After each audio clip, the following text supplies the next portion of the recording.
Interesting. I think I clicked the button. So we're starting, I guess. Okay. How is everyone tonight? Hope you guys are all having a wonderful evening. Um,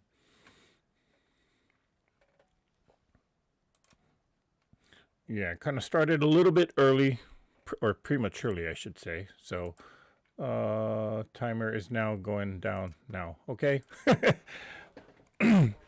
Started clicking around with certain things, and I think I hit a wrong buttons, but let's just get started anyway. So, how is everybody tonight? Glad you guys made it here.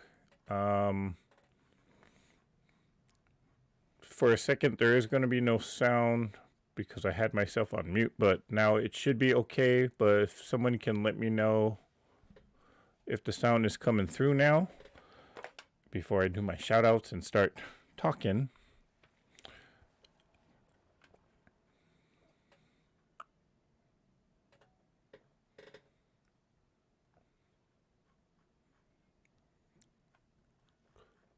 Okay, I'm going to assume that the sound is okay because I do see that the volume is there. So let's see who's here. We got Kim Burris here. She says she will be back. Okay, Kim. Kathleen Champ is here saying, she's saying I'm not going to accidentally fall out. Okay. Donna Hoskins is saying, hey, Donna. And Kat F is here. She's saying hi to everybody. Joyce Hernandez is here. She's saying hello. Hello, Joyce. Kimber says, took a quick shower, been doing laundry and some housework today. It's been a lengthy process, having to stop several times, but I got a few things done. Well, good for you, Kim. Sounds like you did accomplish a lot. Remo J is saying, good evening, Mr. Eric. Hello, Remo. And she's saying she's reminding everybody to thumbs up. Thank you, Remo. Mary Jane Ellinger is here. Hello, Mary Jane. Linda Faust is here saying hello to everybody. And we also got the Irish Sale lady saying good evening, Eric and everyone. Can't wait for the weekend to get here. I'm ready to sew for fun. Long sewing work days for the last few weeks. Okay. I can't wait for the weekend too, but for a different reason. Damali J, how you doing, girl? Glad you are here tonight. And she says she got her thumbs up done. Okay, thank you, Damali. Traveling Quilter is here. Good evening. And Barbara McKinley is here. She's saying hello. Hi, Barbara. And Suzanne Taylor is here. Hey, Suzanne.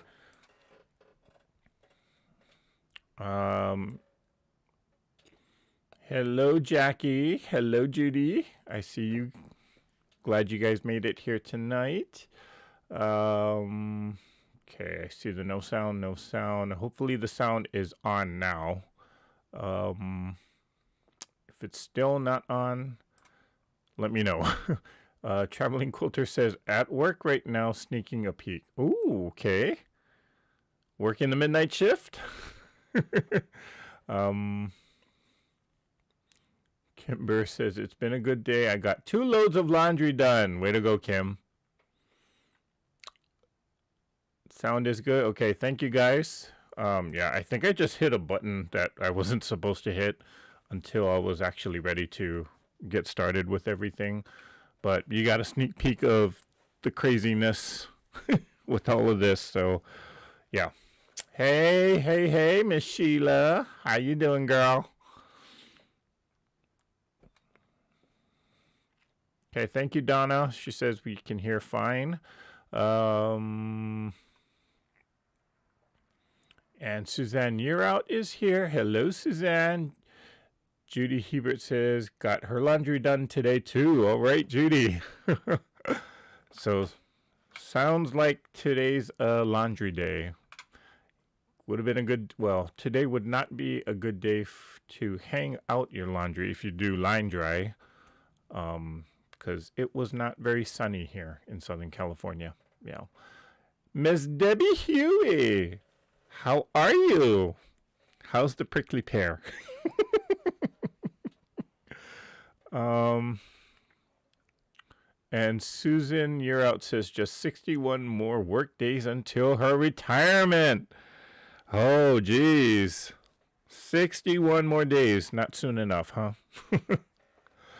Okay. So what am I up to tonight? Now I was supposed to actually go to this angle.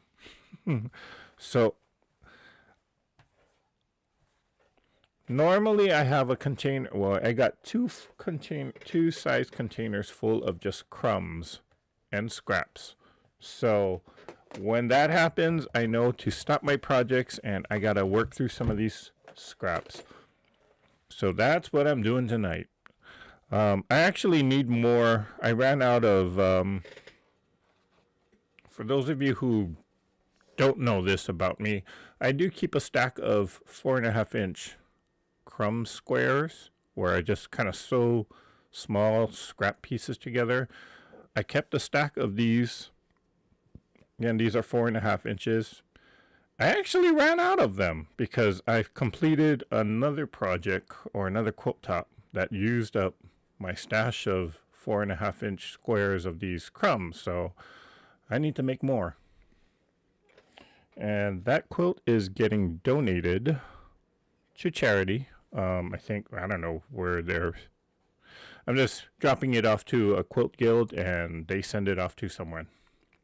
So, yeah.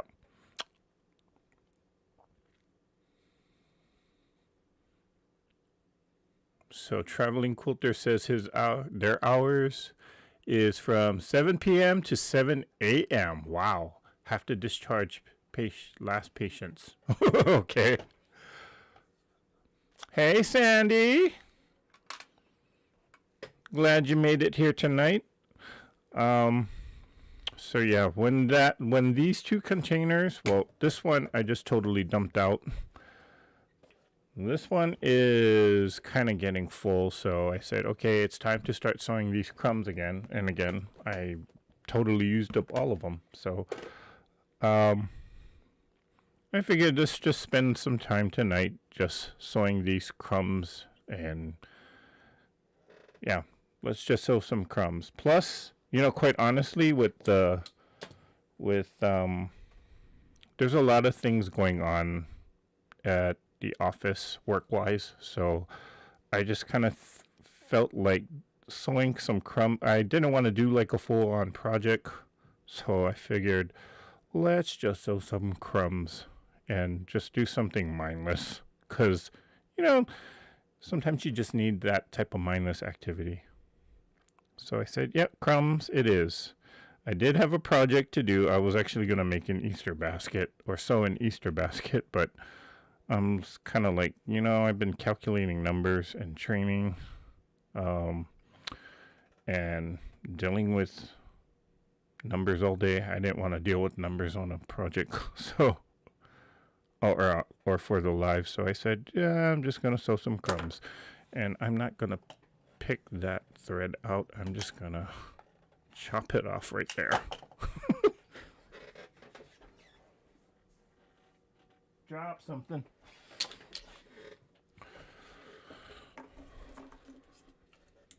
Okay. But what's everybody working on tonight?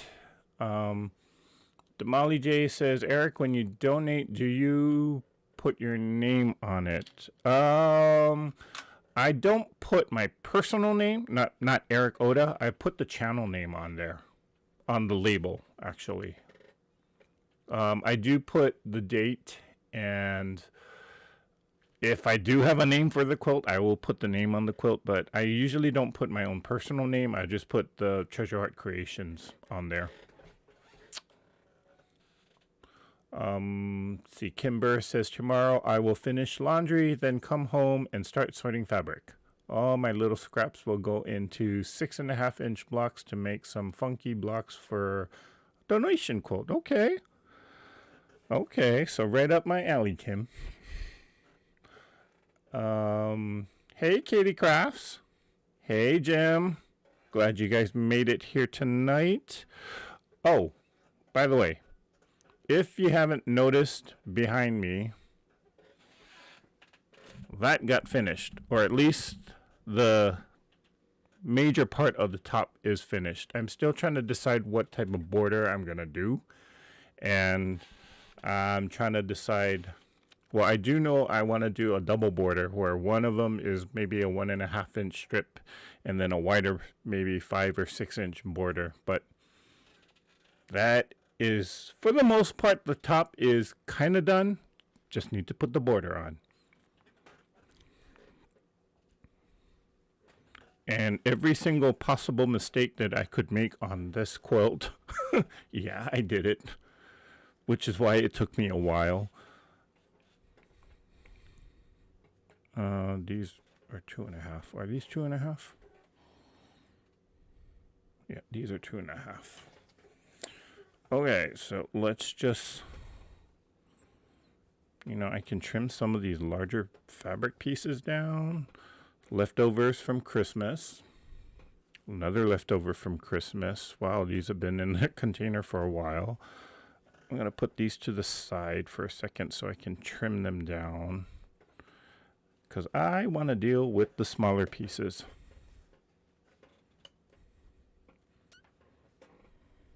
More Christmas fabric. Okay, let's start sewing some crumb pieces together. Now, whenever I sew crumb pieces, I don't care if it goes the total length. Like this red fabric here is a little short on the triangle, but I'm not gonna care about it, so I just sew it.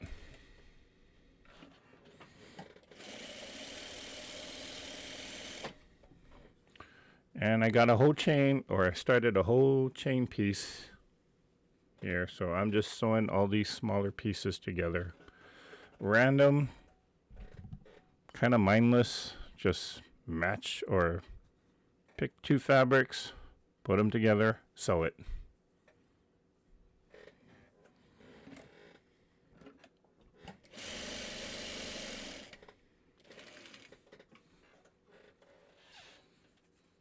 And Katie Craft says sometimes mindless sewing is best. Yes, I would agree with that.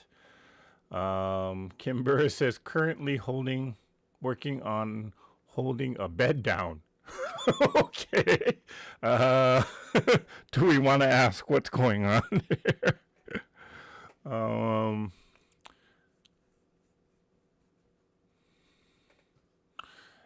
Susan You're Out says, I am not working on either quilts that I should be working on, but just don't feel like it. Okay, Susan, that's perfectly fine. Sometimes you just don't want to. I hear you on that. And like tonight, I just did not want to do the scheduled project that I had planned because I just wanted to do some mindless sewing. This is a larger piece. Maybe I can attach that there. So I'm not even caring if the piece is like right on the edge. I will just kind of randomly sew it like the, yeah, I'll do that.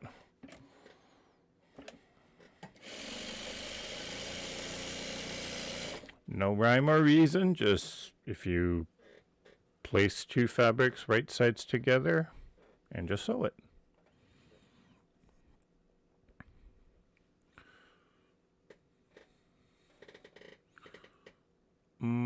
So Cat F is saying she will be giving a pillow. Sorry.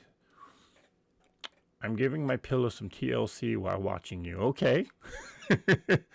Jackie says, I donate to the Linus Foundation. The local branch donates to the Navajo Reservation and to local police departments and fire departments. I make the tops and they add batting and backing. Oh, interesting. Usually, well, around in this area,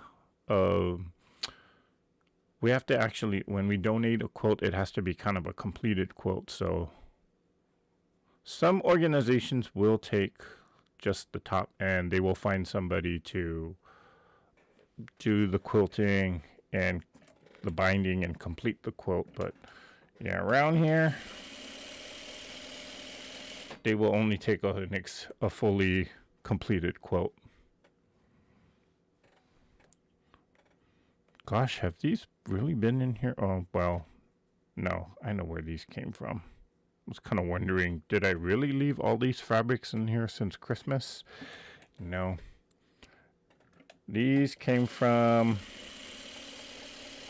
the D-Stash projects that I did in early January.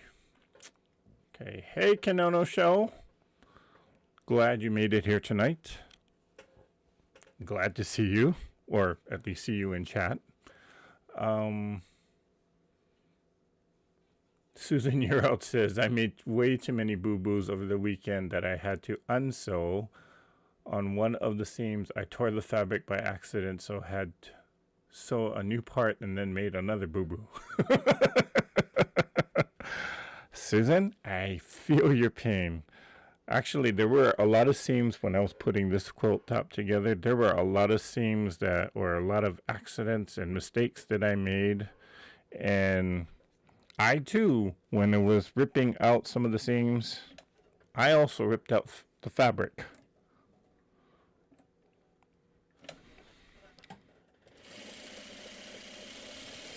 Yeah, I tend to do that a lot with certain projects, and even if if I try to rip the seam a little too fast, I tend to rip the fabric with it. So, but I've gotten very good at hiding those type of things.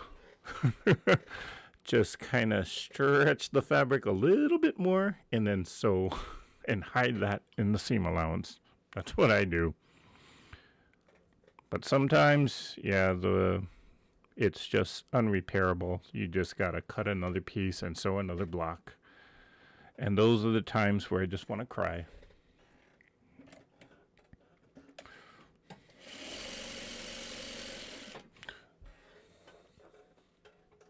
Okay. Kim says, nothing going on other than me relaxing on air and feeling no pain. Ha ha ha ha ha. You're in heaven, aren't you, Kim? Donna Hoskins says, must be donation month. I am hand sewing and the binding on my Niku NICU baby quilt. It's a rag quilt, 30 by 35. I'll be donating 24 quilts with a canvas quilted bag for each one. Wow. My goal is 200. Whoa, girl. I give you credit for that one. 200 donated quilts. Wow. You need help? Here I am just struggling just to make one a month. Wow. That's awesome, Donna. That is awesome. And Barb McKinley says, I want to thank Kim, Remo, and Jim for always making us feel welcome and doing behind the scenes stuff. Good job, guys. Yes, thank you. Thank you to Jim, Kim, and Remo, the moderators. Thank you, guys. Okay, did I put a question in? I think I did.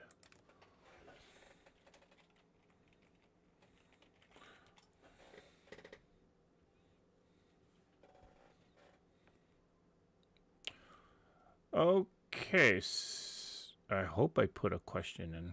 Maybe I didn't. Okay, well, Donna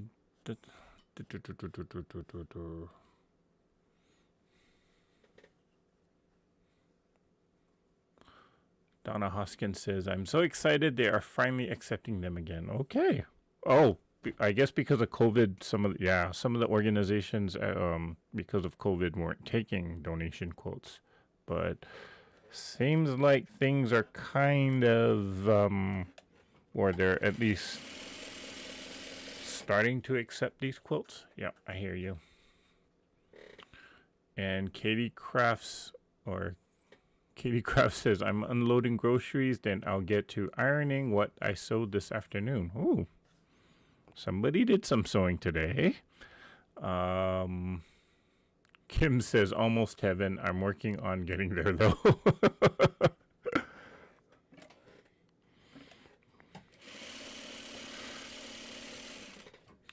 Okay, so question for everyone. Since I'm working with scraps here, or crumbs, I kind of thought maybe, well, I think maybe we asked this question before, but well, let's just ask it again. So, how do you organize your scraps? Are you someone that likes to organize it by color? Are you someone that likes to organize it by size? And if you do it by size, what sizes do you do? Do you like to pre-cut them to maybe like 5-inch squares or 2.5-inch squares or 2.5-inch strips? What I've noticed is that a lot of quilters have their own system in organizing scraps and organizing their fabrics, and it caters to how they use it. Or yeah, a lot of them will organize it and cater or set up that organization system in terms of how they use it, as well as how they like to see it. So, whoa, a lot of people want to jump in on this. Okay. Organize. What is this organize you speak of? Kim, sometimes it's just in trash bags. That's organized, right? Joyce Hernandez says she puts her scraps in a Ziploc bag. I used to do that too. In fact, sometimes I think I should go back to doing that. Jim Bennett says containers of all sizes and baggies. Okay. Laura Sup. Hey, Laura. She says, oh, she's talking to Donna saying that's fantastic. Judy Hebert says, I see your question. I organize my scraps like Tiffany does. I learned from her. Okay. I know, well, of course, I've been to Tiffany's quilting space, so I see how she does organize it. She has a lot of it, though, as do most of us. But she does use it. She doesn't necessarily film it on her or put a video together or do anything on live, but she does use it. Let's see. My scraps are in totes of various sizes. Thank you, Remo. She's reminding everybody to thumbs up. Crumbs go into a 2-gallon bag. Donate what's left after 4 months. Okay.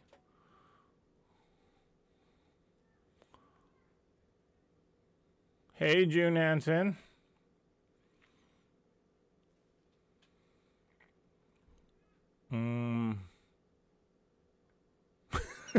Susan says, you mean people actually organize scraps?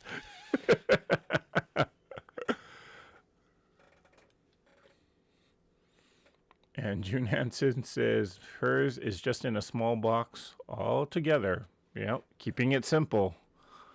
I see. A lot of, and Jackie says a lot of her scraps go into embellishments and applique designs. Okay. Barb McKinley says, I'm organizationally challenged. Everything under a fat quarter goes in a bag or a big Rubbermaid tub, and I pull from it. Okay. Claudia. Hey, Claudia. She says she will organize by size 1.5, 2.5, 3, 4, 5, and 10. I see. Claudia, do you actually use all of those sizes or all of those various sizes? It sounds like you are following the Lori Holt system. And Katie Kraft says, I don't use my scraps, so they are in tote bags. Some are cut to 10-inch to 1.5-inch strips in squares. Others I just throw in the tote. Okay. Kim says, I have 4 boot boxes full of 2.5-inch squares, 5-inch squares, 2.5-inch strips, and jelly rolls. 2 shoe boxes full of 2.5-inch squares, bigger stuff in large totes, thus the sorting process. Okay, well, at least it's somewhat or it sounds like it's somewhat sorted there, Kim.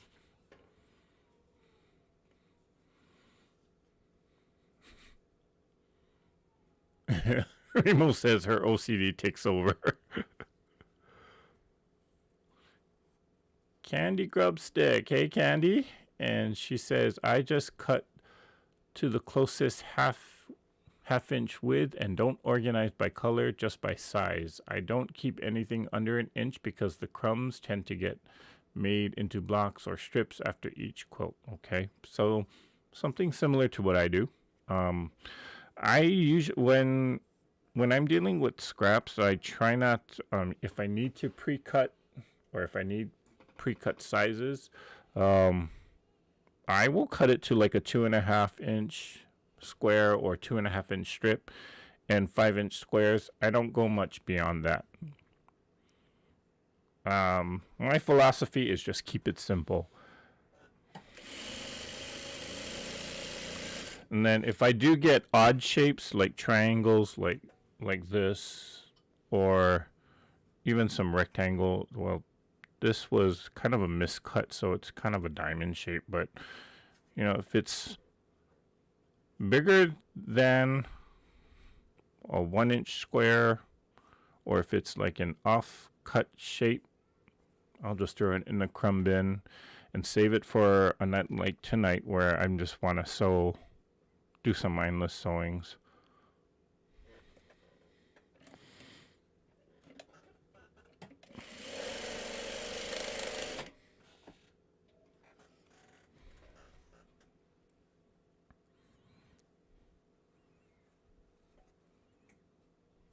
And this was a piece that I miscut when I was doing a Christmas ornament, so I just threw it in the crumb bin.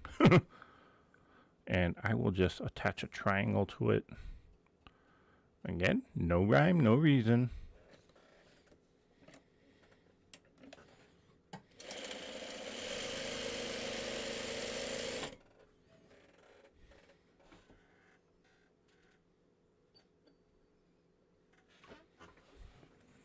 Whoa, my chain is getting pretty long here.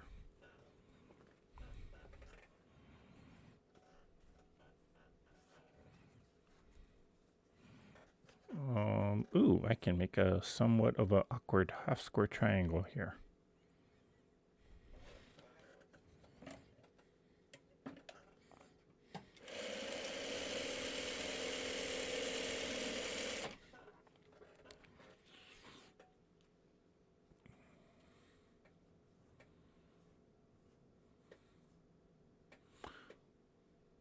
And Claudia says, actually, I only use the ones I listed as those are the sizes that I use the most. Okay, that makes sense. Jappy says, I only organize by size.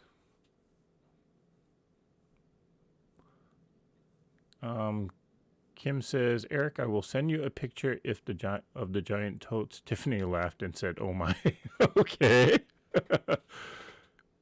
And Joyce Hernandez says, anything less than 1.5 I put into coffee can for pet beds. Oh, okay. That's another thing that a lot of people will do is if they don't want to sew these tiny pieces like this, for example, this is probably a 1-inch square. Yeah. They will use it as stuffing for pet beds, for pillows. But even this tiny, I mean, this is 1 inch. I will still use it. Now, if it were smaller than an inch, I would kind of consider just getting rid of it. Or not sewing it into a crumb. Or any kind of a block for that matter. Another chore done. The dishwasher just stopped. Ta-da! Okay, Kim. Welcome back, Kathleen.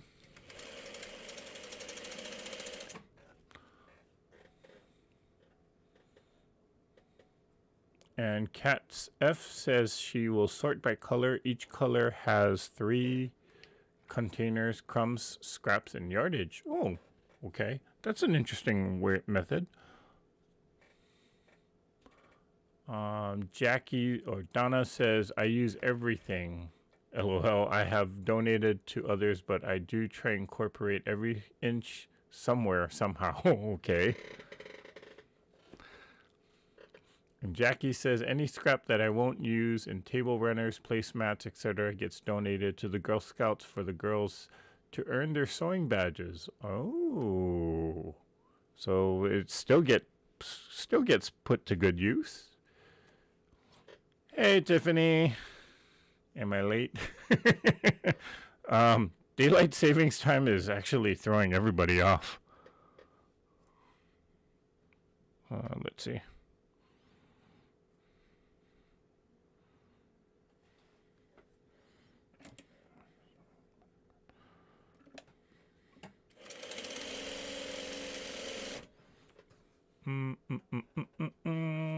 Barb McKinley says it's hard to sort by color because so many fabrics have multiple colors going on. That's true. That is definitely true. My answer to that, Barb, is whatever color stands out the most prominent. Why do I keep looking there when the camera's there? whatever color is the most prominent, I just say that's the bin it goes in.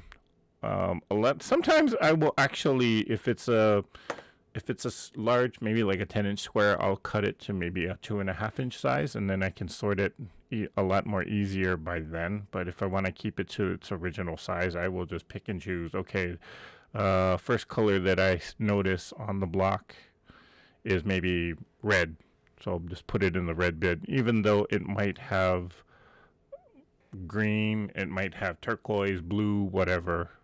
If the first color that I notice, if I see red, that's where it's going. Yeah. I try, whenever I'm organizing scraps, I mean, I'd rather be sewing than spending time just kind of sorting through stuff. So my organization is just keep it simple. If I do cut it down to a pre-cut size, again, it's just usually a 2.5-inch square and a 5-inch square, or 2.5-inch strips and 5-inch strips. Other than that, I don't do much else. Now, I will keep, if it is a larger piece of scrap, I will keep it sorted by color. And usually if I'm working on a project and I want a certain color, I'll just pull up that bin or that scrap bin, and that's what I work from. It's very rare that you see me cutting up yardage. Unless I'm doing unless I'm creating like an actual quilt. Most of the times I'm just working from scraps. So, yeah. Hey, so Terry, how are you? I haven't seen you in a long time. Hope everything's okay. Hey, Sylvia.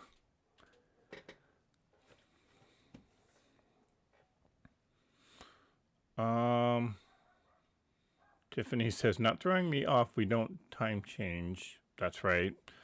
Everyone else does, so I have to remember a bazillion time zones. There's only 24 of them, Kim.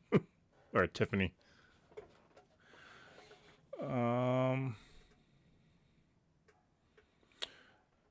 So, yeah. And Susan, you're out, says, I actually do some organizing. I have a couple Dollar Tree plastic pencil boxes I use for 2.5-inch squares, and am using those for a small project I saw on the Homely House channel a few weeks ago. Speaking of which, I do have a stash of 4 patches that I've also been working on. Might just, I don't know, maybe I'll do, or I need to come up with something or some quilt top to do using these guys. Okay. a lot of these brown, well, all of these brown pieces actually came off the quilt behind me, or that's on the design wall, so that's why I have a ton of these brown triangles here.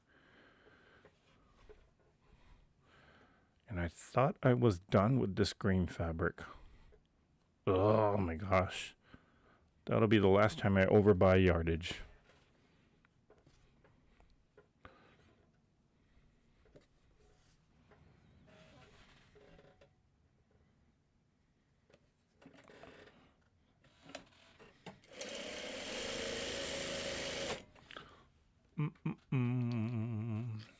And Kathleen Champ says, I'm sorting, organizing here, picked up scraps at an estate sale. And it's a mess.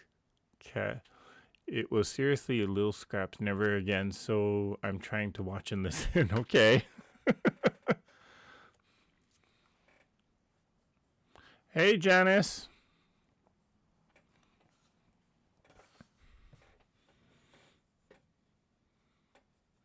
And Susan You're Out says, strings go in a project box. I do have another. Oh, that reminds me, that's another box that I have to go through. Because believe it or not, this quilt actually made me use up all my string blocks. So I got to sew some more. Well, that I can hold off on because the box is pretty empty right now. Okay, what can I sew to this?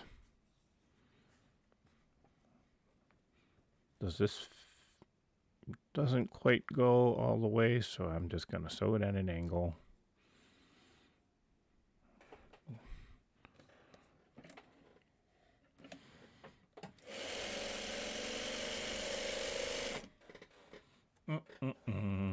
Hey, Sin. That's Sin Forest. How you been?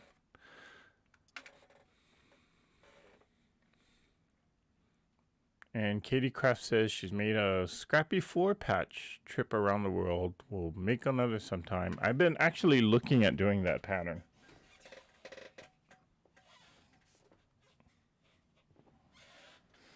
I just keep dropping squares and little pieces of fabric all over the place, which is why I need to get through this tonight.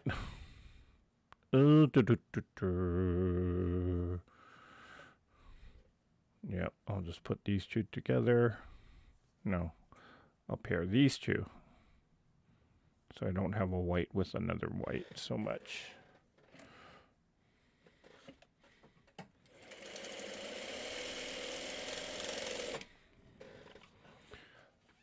Ba-ba-da-ba-ba-ba.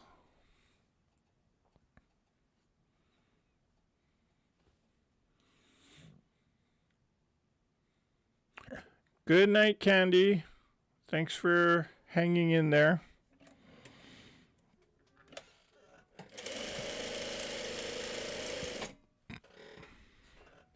Okay, that is totally not a 1/4 inch, but that's okay.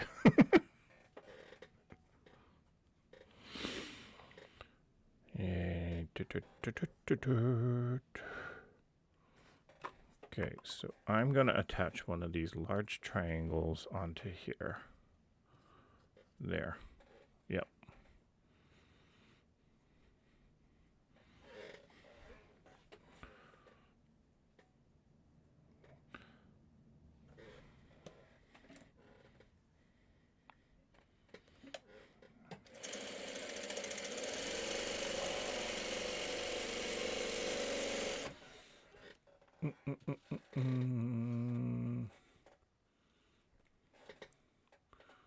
Tiffany says, I have too many boxes of too many sizes of scraps, but they are easy to grab and try new things with. That's true.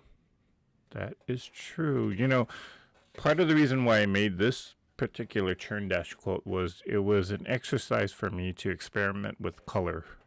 Wanted to see how different color combinations, or how I like different color combinations. And the challenge for me was the brown. I wanted to just get rid of this certain brown color fabric. Do I have a piece? This was donated to me, or somebody just kind of gave me in a bag. They didn't know how to use it, so I wanted it just landed in my stash. So I cut it into strips and just tried to figure out, okay, what would I use this color brown for and how can I use it? And that's why I used it on the quilt behind, on this Churn Dash quilt. And I don't know, brown is not a popular color among quilters, which is why you don't see a whole ton of brown fabric. But it was a good exercise for me to just learn how to use the brown, and I kind of like how it turned out. So when you're working with scraps, working with crumbs, you know, this is a perfect time to experiment with different combinations of colors and fabrics, see what works for you, what doesn't work for you. Take these two, for example. I mean, because this is a crumb or a scrappy quilt or a crumb block, I'm not going to care if these actually match up. I mean, if I don't like it, I can always toss this piece out, but it's a perfect, again, it's just a perfect time to experiment with different color combinations and see how you like it. And if you don't like it, then just toss the piece out. No harm done, because these are just crumbs.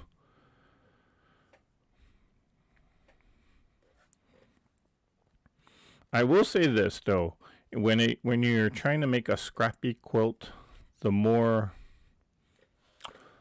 the odd or the more outrageous the color combination, the better the overall quilt will look. And the more fabric you put in there and the more colors you put in there, it'll look a lot better. It's very odd how that works out.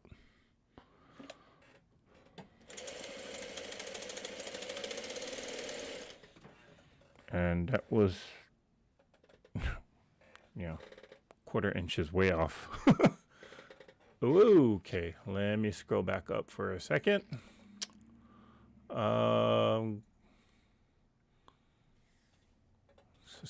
says, good, thanks, Eric. Still working on cleaning out the garage, turning it into a studio. Found a home for 30 yards worth of fat 8s.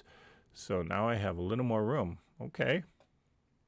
Good to hear that you're making progress on that.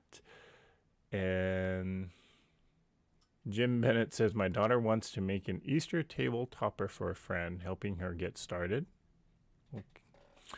Hey, 100 Proof Quilter. How are ya? Betty saying good night to Candy. And Kim Burris says, about 3 years ago, a lady gave me a bunch of fabric. In it, there were 125 fat quarters.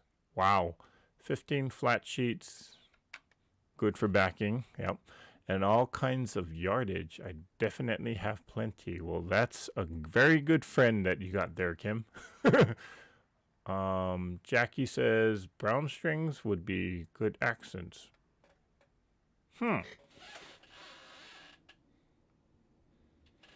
Oh, thank you for that tip, Jackie. I'll have to experiment with that. Susan Year Out says, that's the nice thing about sewing with crumbs. If corners don't match, who cares? Yep.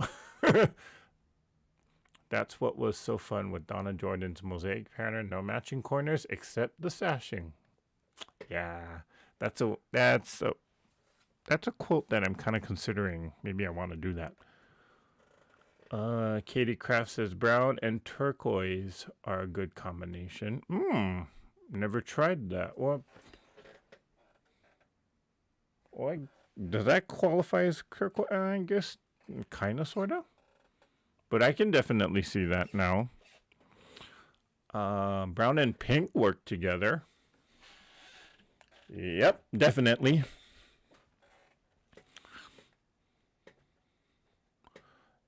And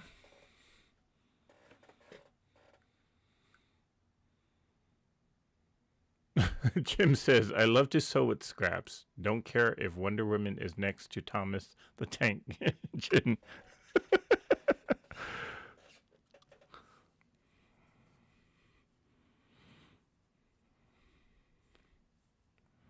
Oh gosh, do I still have this black fabric? Wow, this is from like 10 years ago.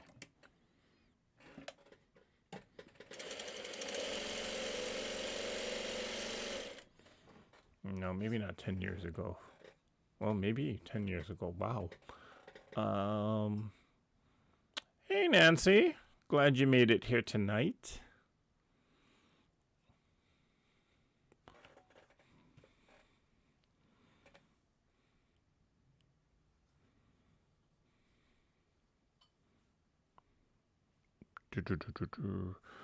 Let's try this. Ooh, that's a busy fabric. Let's see how it looks with this. And if it doesn't work, who cares? Or at least I'm not going to care so much.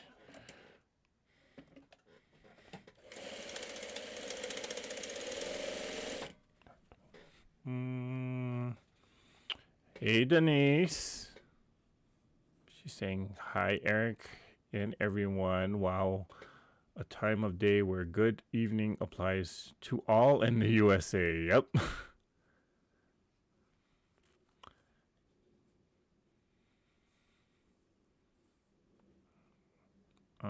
I'm good, Eric. Happy to catch you live. It's been a while since I have been able to. Well, that's glad you made it here. Okay. Oh, before I forget, kind of wanted to talk about this. Karen Brown, if you follow Just Get It Done Quilts, Karen Brown recently did one of her podcast interviews with the author of this book. So, Lucy Addington. Now, I actually read this book before seeing Karen Brown's podcast where she interviews this author, but this is the actual book that they were talking about if you do follow them. Now, it's called The Dressmakers of Auschwitz, and if you are into non-fictional books, this might be one that you might want to pick up, because what this is it's the story of these women who were incarcerated at Auschwitz during World War II, and the way they survived. Yeah, the way they survived was actually by sewing. See, the ironic thing is that with, when the Nazi Party was trying to so-called cleanse themselves, and the vision for the Nazi Party was that these Nazi Germans, they had to be the best at everything. They had to be the best at, or they had to be in control of the world. They had to be the best at sports. They had to be the best at everything, which also meant that they had to be the best dressed and the most fashionable. The ironic thing is, here they are rounding up a lot of these Jewish, and they're sending them to these concentration camps. The ironic thing is, who are the best tailors? Who are the best sewers? Who are the best seamstresses? It's the Jewish at that time. And so a select group of women got to work in a sewing studio, and what they were doing is they were making dresses for these high-ranking Nazi officials. And so this group of women was actually protected in that sense, because they could sew, they made the dresses, they could write or follow the patterns of these dresses, and that's how they survived these concentration camps. So if you ever think about, it, their sewing skills is what saved their lives. So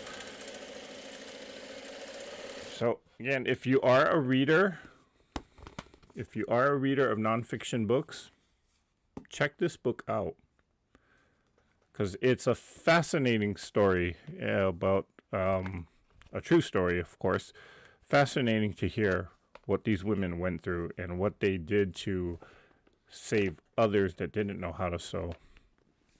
So, yep, it was a great interview. Yeah, I do agree. And so Terry says, I saw that interview.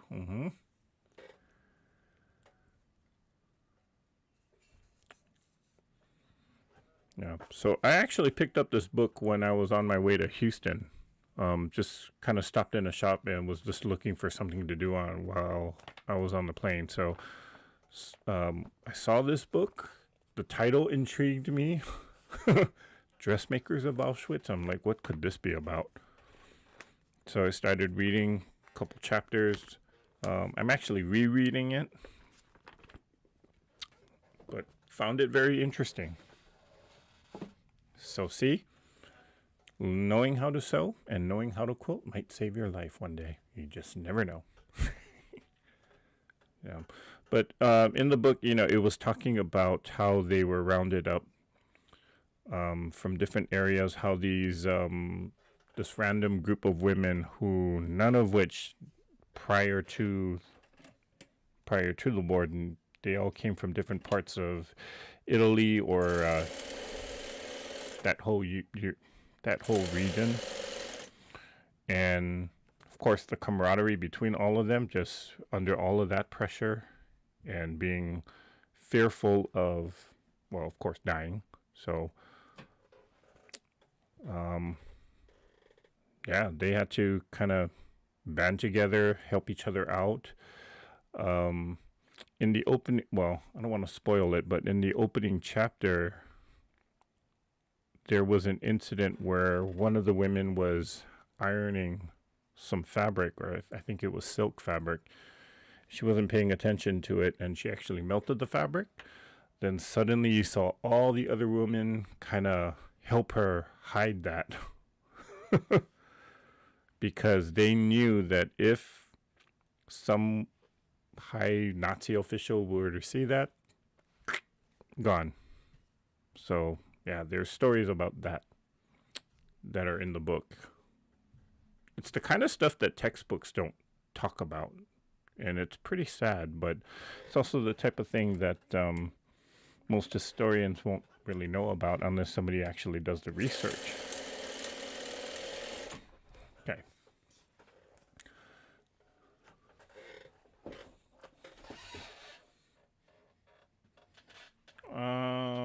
Yes, that interview was interesting. Okay, so Judy, hope you can grab that. It's called The Dressmakers of Auschwitz by Lucy Adlington. Okay, it is available on Amazon. I'm not sure if it's an ebook. I would double check that. And of course, I got that copy at Barnes and Noble. So, fairly popular book, actually. Okay. Welcome back, traveling quilter. All the patients have been discharged. Okay.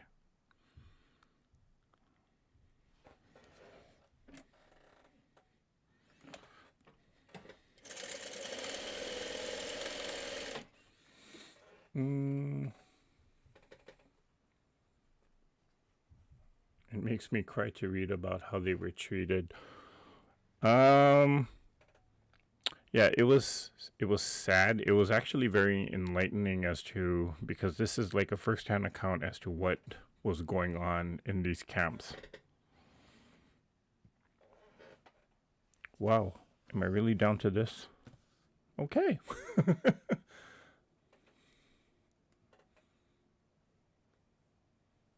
Ironing striped fabric. And her eyes are crossed. That was Katie Crafts. Kathleen Champ says, "Oh, I'm sorry. I'm wiped out. I'll hit do the replay to finish. Sweet dreams, everyone. Good night, Kathleen." So I'm actually gonna wrap it up here. Oh, there you go. Tiffany just put the link on to the book from Amazon. So thank you very much, Tiffany. Susan Uraut says, "I had a classmate whose grandmother was smuggled out of Germany, and though her parents tried to get her brother and sister out, she was the only one who made it out." Oh, that is sad.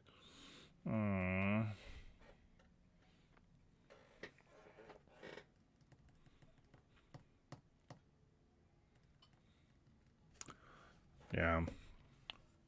So it is 8:30. And I have now, ooh, this is a pretty long chain of just crumbs that were sewn together. So I am now going to go ahead and press these, and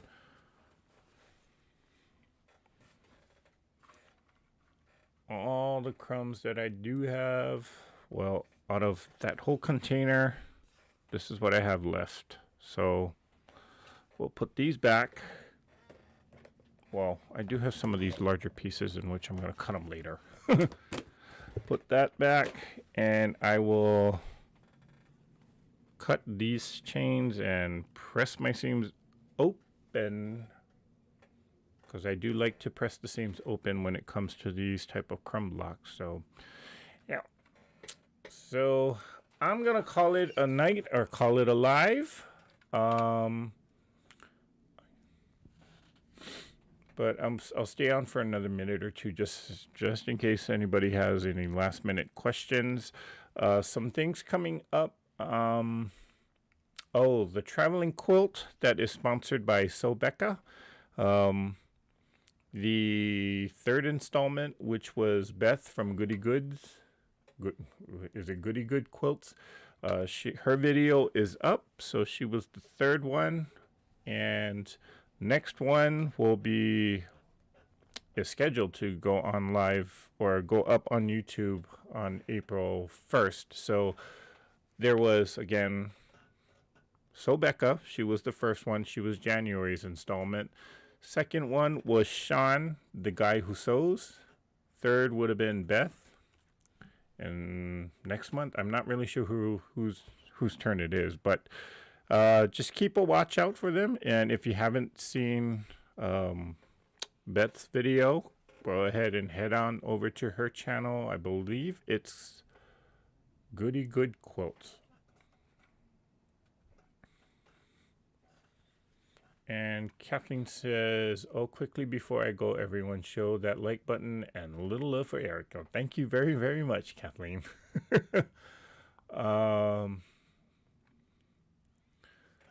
Jim is saying good night. And Jackie's asking, have you been to the Holocaust Museum in Los Angeles? I have not, but after reading this book, I might want to go. Yeah. All right, people. I just want to say thank you guys for joining me here tonight. I will get to ironing these seams. So, yeah. So want to say thank you guys for joining me here tonight. And we'll see you on the next live. So until then, let's all get out there and let's all create something. And okay, so there, Tiffany just put the link up onto Beth's channel. So go check out her video about this traveling quilt that is sponsored by Sobeka. All right, guys. Bye for now.